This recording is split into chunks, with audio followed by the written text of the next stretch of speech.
this event, Professor Fakirchand, who was recently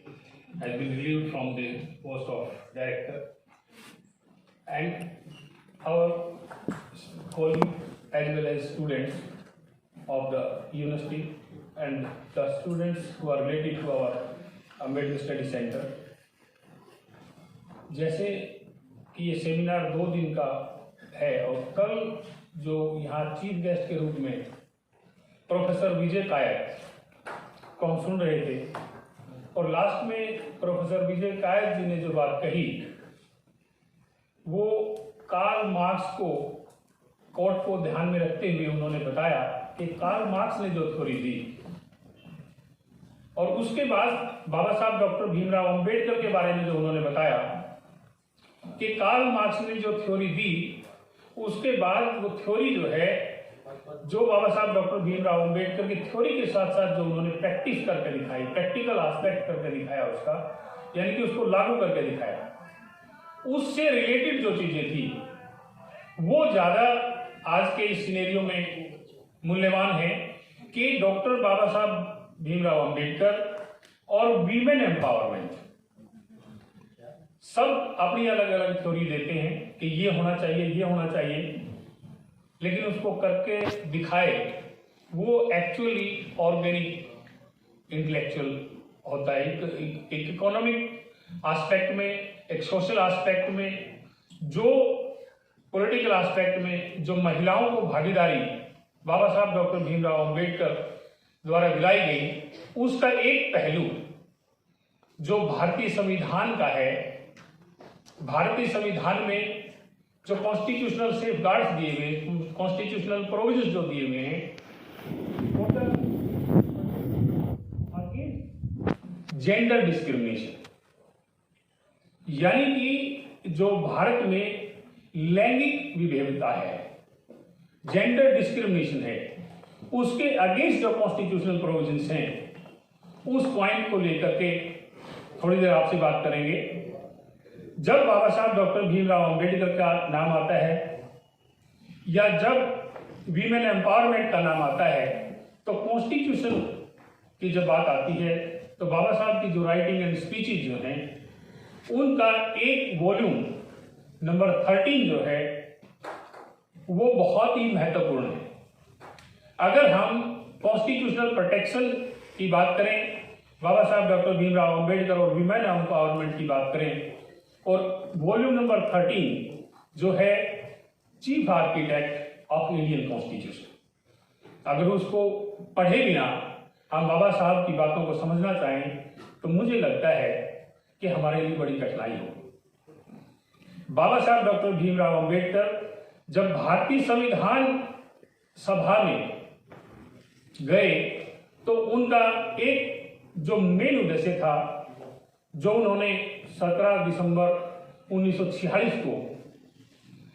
जो नेहरू का, पंडित जवाहरलाल नेहरू का ऑब्जेक्टिव रेजोल्यूशन था 13 दिसंबर 1946 को, उस पे बोलते हुए कहा कि आपके ऑब्जेक्टिव रेजोल्यूशन में राइट्स दिए गए हैं, बहुत से राइट्स हैं, वो आम आदमी को प्रोटेक्ट करने के लिए सफिशिएंट हैं, लेकिन अगर उन राइट्स को कोई लागू ना करे या उन कॉन्स्टिट्यूशनल प्रोविजंस को कोई लागू ना करे तो फिर आपके पास रेमेडी क्या है? यानी कि राइट्स दे दिए,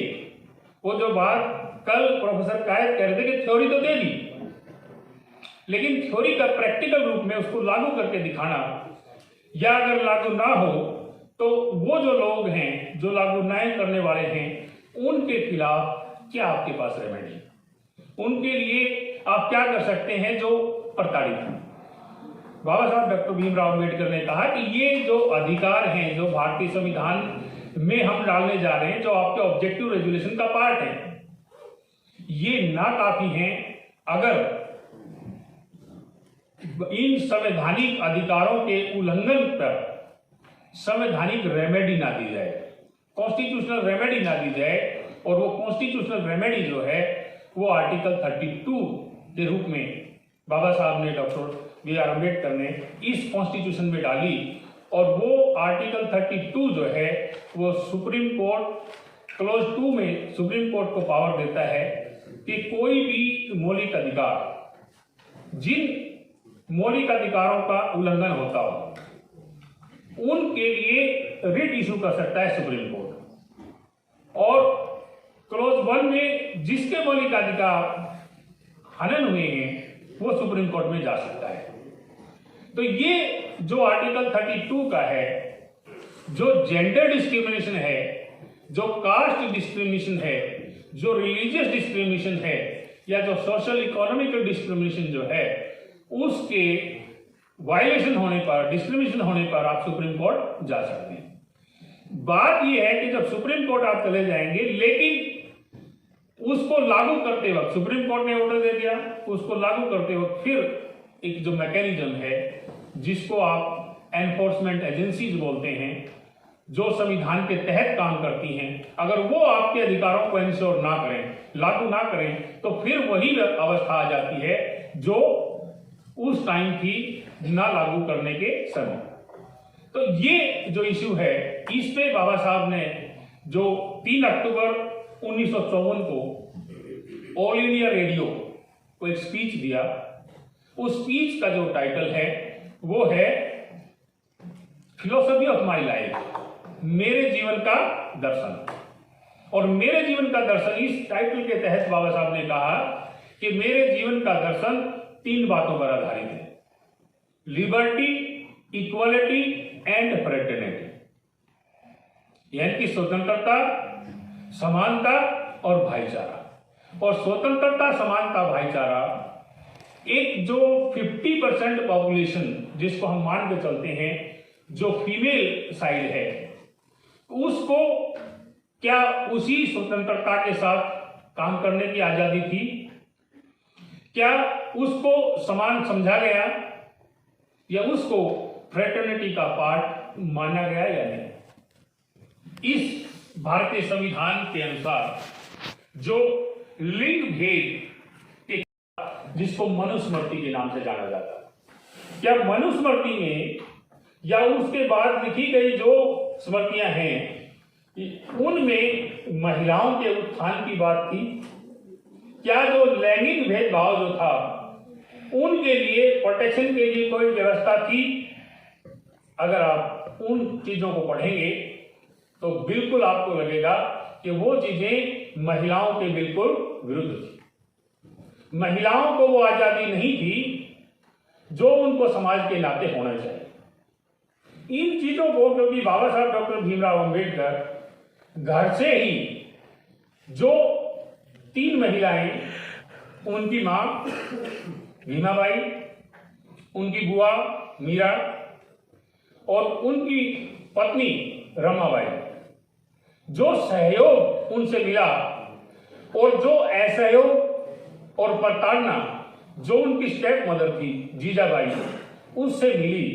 शायद एक बहुत बड़ा कारण था बाबा साहब डॉक्टर भीमराव अंबेडकर के लिए कि वो इस संविधान में महिलाओं के प्रति उनके अधिकार सुरक्षित रख पाए, क्योंकि उनको खट्टे मीठे अनुभव दोनों ही प्रकार के घर से मिले थे। और ये जो भारत का संविधान है, इसमें अनुच्छेद 5 जो है, जो नागरिकता की बात करता है, वो महिला के लिए भी वही है और पुरुष के लिए भी वही है। अनुच्छेद 14 जो है, जो इक्वालिटी की बात करता है, जो मेल के लिए भी वही है, फीमेल के लिए भी वही है। अनुच्छेद 15 में स्पेशल तौर पर 15(3) में लिखा गया है कि महिलाओं और बच्चों को प्रोत्साहित करने के लिए, महिलाओं और बच्चों को आगे बढ़ाने के लिए सरकार उनके भले के लिए कानून बना सकती है। और आपको पता है कि हरियाणा में एक वीमेन यूनिवर्सिटी है, महिला भगत फूल सिंह विश्वविद्यालय, जो अपने आप में देश में पहला विश्वविद्यालय था जब शुरू हुआ, जो महिलाओं के लिए था। वो 15(3) के प्रोविजंस के अनुसार ये बनाया गया। ये क्योंकि 15(3) का जो प्रोविजन है, 15(4) के प्रोविजंस हैं, वो सेक्स बेस्ड जो डिस्क्रिमिनेशन है उस पर कहीं ना कहीं कुठाराघात है। ये चीजें आप लोगों को समझनी पड़ेगी कि अगर आप बाबा साहब को समझना चाहते हैं तो महिलाओं को सबसे ज्यादा जरूरत है कि भारतीय संविधान को पढ़ें। भारतीय संविधान के चलते ही इस देश में जो जेंडर डिस्क्रिमिनेशन होता था उसके विरुद्ध इस देश में राष्ट्रपति तक आप देखिए, प्रतिभा पाटिल प्रथम राष्ट्रपति हुई महिला, और दूसरी जो महिला राष्ट्रपति जो आज हैं उन्होंने लखनऊ विश्वविद्यालय में जब डिग्रियां बांटने गई अभी इसी महीने, शायद 20 तारीख की डेट है, उस दिन कहा कि बाबा साहब डॉक्टर भीमराव अंबेडकर मेरे लिए भगवान के समान। लेकिन वो भगवान के समान ये नहीं कि उनको पूजना है। बाबा साहब डॉक्टर भीमराव अंबेडकर पूजने की चीज नहीं है। बाबा साहब डॉक्टर भीमराव अंबेडकर को पढ़ना है, उसको पढ़ के आत्मसात करना है और समाज के लिए उनके विचारों को लागू कर रहे हैं। अगर हम उनके विचारों को लागू करने के बजाय पूजा पाठ में चले जाएंगे तो फिर उनका कोई औचित्य नहीं रहेगा। अब क्योंकि लंबा सेशन चलेगा और भी साथी हैं और हमारे अध्यक्ष महोदय ने इंडिकेट भी कर दिया है कि समय की कमी है, तो इन सबको देखते हुए आप सब साथियों को ये आशा और विश्वास के साथ कि अगर आप इस देश में कुछ करना चाहते हैं तो सबसे पहले भारत के संविधान को पढ़िए, भारत के संविधान को पढ़िए, उसको समझिए और जहां तक हो सके उसकी कॉपियां बांटने की कोशिश कीजिए। इसी के साथ जय भीम, जय भारत।